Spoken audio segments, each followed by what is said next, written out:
everyone has a different personality. They have different interests, different things that they would be really satisfied pursuing. That's not encouraged. What's encouraged is go find a job.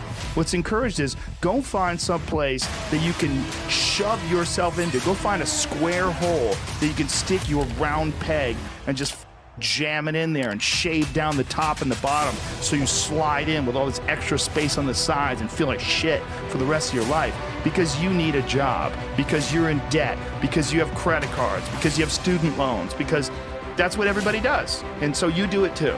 That's what's wrong.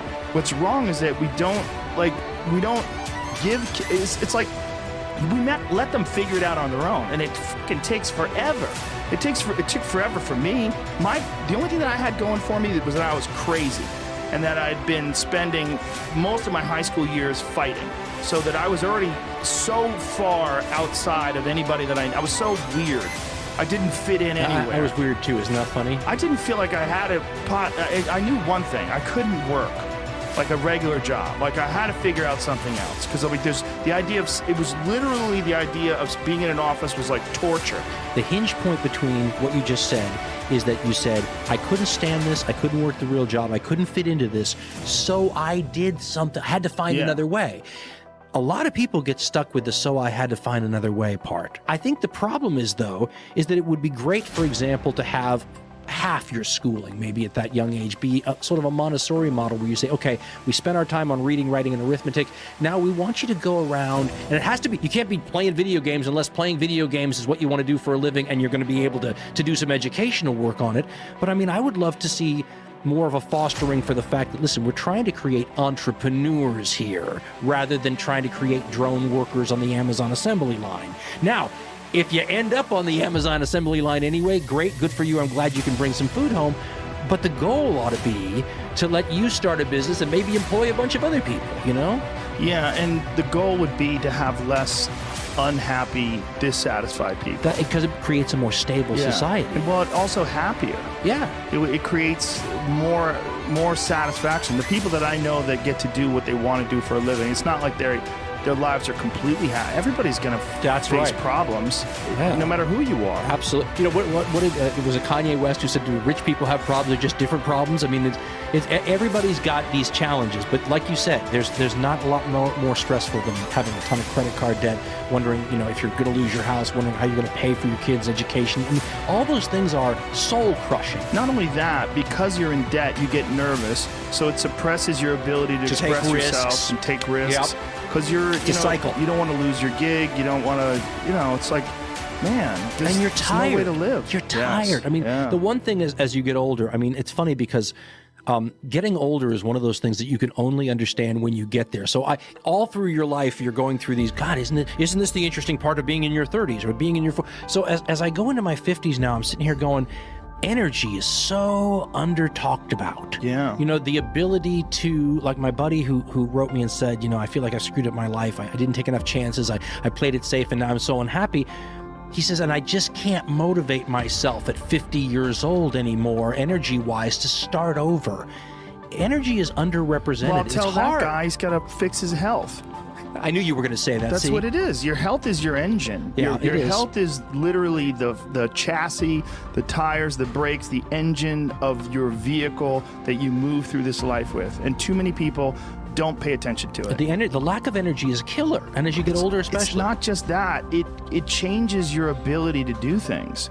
If you don't have energy, not only will you not have the energy to pursue things, but you won't be able to do them the same way. If you have energy and enthusiasm and say like you're healthy and you want to write a book, you're going to have thoughts that'll come into your mind that won't come into your mind if you're exhausted. Agreed. And that's fucking huge.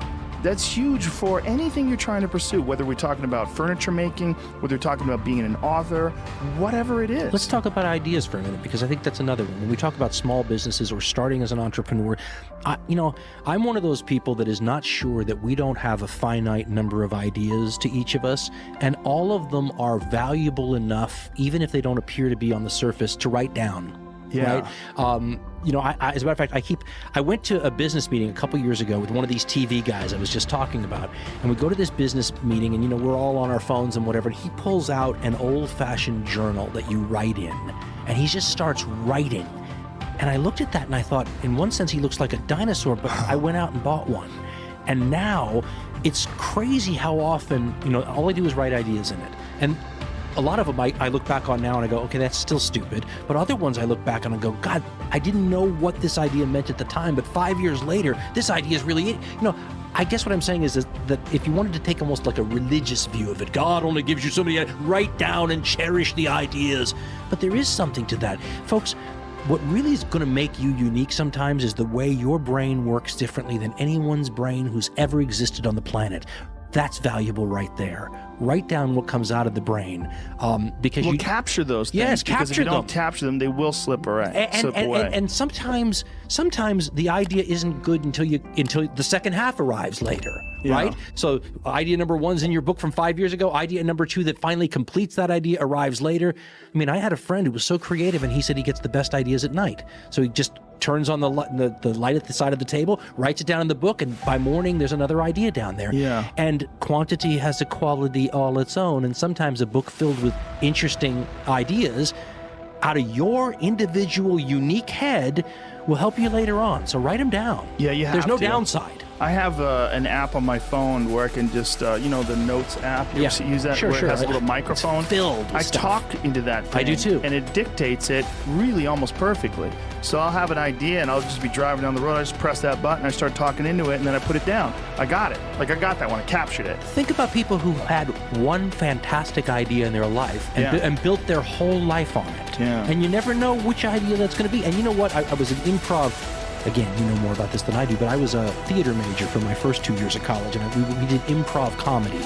And the guy who taught us improv in high school, really, he had a great line. He said, that part of your brain, like every part of your brain, is a muscle. And he said, the more you're thinking, okay, I got a show this Friday that I have to come up with something funny for, the better you get at it. Yeah. And you start looking, your brain starts looking at things and finding things. So you're almost like training it to help you now in this new endeavor. It's a very plastic sort of an approach, but it's the same thing with the ideas. One idea in your little book that you wrote down could make your life, your child. I mean, if you're Henry Ford, I mean, how many people did you employ for decades afterwards because of a good idea? I mean, our world is built on those things. And also, like, the idea of having these ideas and the enthusiasm that comes from it, like, it starts to escalate and you start to calculate, like, oh, and I need more and I need this and maybe that, and then the motivation and the momentum of these ideas can lead to enthusiasm. And you attract other people who can add. And I mean, this is what we said about, like, you start your website and you just do it. Because things, once you push the verb of living manages to create ripples in, get a little metaphysical here, but ripples in time in front of you that open up possibilities. And because someone may, if you only have one podcast listener, but that podcast listener is like, wow, that's great, and gets a hold of you, and your life goes off in another different direction. But you have to try. You have to try. Yeah, well, you don't have to. You can just drone on. But I would recommend not doing that. I would also suggest that you and I and everyone has an interest in not allowing people to drone on too much, because for the same reason I talked about we did a Common Sense show once called The Revenge of the Gangrenous Finger. And the idea was that, if you ignore people in your society that aren't doing well long enough, it's a little like saying, yes, my finger has gangrene, but it's the little one, so who the hell cares? But eventually, if you ignore it long enough, it'll poison your bloodstream and destroy the body itself. If you have enough people in soul-crushing situations who can't, a guy called me once on the radio when I was preaching revolution in the middle 1990s and said, you're an idiot. He said, you're an idiot because no one's going to face the bayonets as long as they have enough food in their bellies and they're doing halfway okay. But of course, the implication there is if they don't have food in their bellies and they're not doing okay, then all bets are off. We all have a vested interest in seeing that more of our countrymen do better, because it's better for the society as a whole, creates a better world for your kids, happier. I mean, there's so many. And the one thing about our system, people talk about patriotism all the time. But to me, the real patriotism is saying we've created a system here. It works this way. It encourages people to go do these things. So if the system's designed and set up for that, you ought to give it a try. You ought to just see.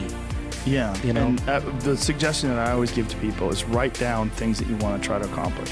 Just write them down. Well, a guy said to me, he said, write the way you want your obituary to appear now. Sit down, write your obituary. He says, because that'll show you how far off your goals you are. Well, here's a better one. Pretend there's a documentary crew filming your success story, and they're following you around right now. What would you do? What would you do if you knew that there was a crew following you around with cameras documenting your future incredible success, and they want to catch you in the act of it all? You would do all the right things you would have to do. Think about that, organize it. But we are saddled down by so many doubts and so much just mental shit that keeps people from action. You know, I just feel like people need inspiration and they need guidelines. And if as long as you could just start moving, just get action, like just movement, get something. That's what I said. Going. Verb. You got it. Yeah. And folks, listen. That's the one thing you really take out of this is that just try and see what happens. And my stepfather had a great line. He said, "What's the worst that can happen?" Yeah. And you know, sometimes you have to think about that to realize if you're scared about failure, don't be scared about the greatest in the world have failed. If you're worried about going into debt, I understand that. Don't be scared of failure. I think failure is awesome for you. And that's one of the reasons why, like I said, I like doing things that I suck at. You know, you could get real complacent if you're really good at something and you only do that thing all the time. I agree with that. And you're not growing anymore. Yeah, you're just not challenged. You're not at the bottom of the heap. You know, if you start jiu-jitsu right now and you're a white belt, you're like, oh God, how could I ever get good at this? And it's humbling. But in that humbling thing, you learn about yourself, you learn about discipline, and you build up that engine, that muscle that is trying to work things out and figure things out.